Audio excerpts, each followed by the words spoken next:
abangan ng mga tao dito sa Unleash Musical? Napakaganda nito kasi ito yung unang pagkakataon na mayroong film competition na involving pets, no? Nangangahulugan yung relasyon ng yung tao at sa kanyang pinakamamahal na alaga na hayop. So, very excited ako because being an animal lover myself, gusto ko malaman din ang iba't ibang mga kwento na nagpapakita ng pagmamahal ng isang tao sa kanyang alaga. At maraming mga Pilipino ngayon ang talagang oo naman, sa mga... lalo na ng panahon ng pandemya, naging lalong emphasize yung pangangailangan mo ng relasyon sa hindi lamang sa kapwa-tao kundi sa mga hayop kahit nga sa halaman. Dahil kanina nabanggit nga po na binigay mo daw niyo po yung TF nyo sa POS. Why did you decide that?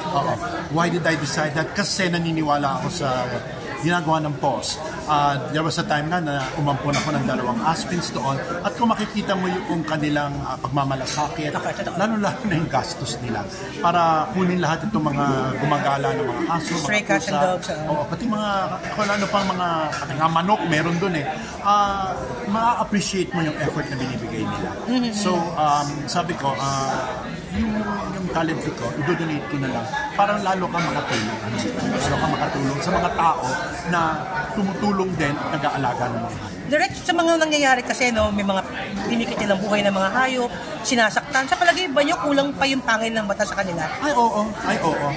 Kasi ano yun parang kang ng abuso ng inilalang na walang laban. Totoo yun. Kasi parang ginamit mo yung pagiging tao mo para abusuhin ang mga nilalang na inaakala mo ng kababa sa'yo. Pero hindi nila nare-realize na, sa mata ng makapangyarihan sa lahat, pare-pareho tayo, lahat tayo may buhay. Walang pagkakaiba ang buhay ng isang tao sa buhay ng isang aso. Pareho tayo binigyan ng buhay.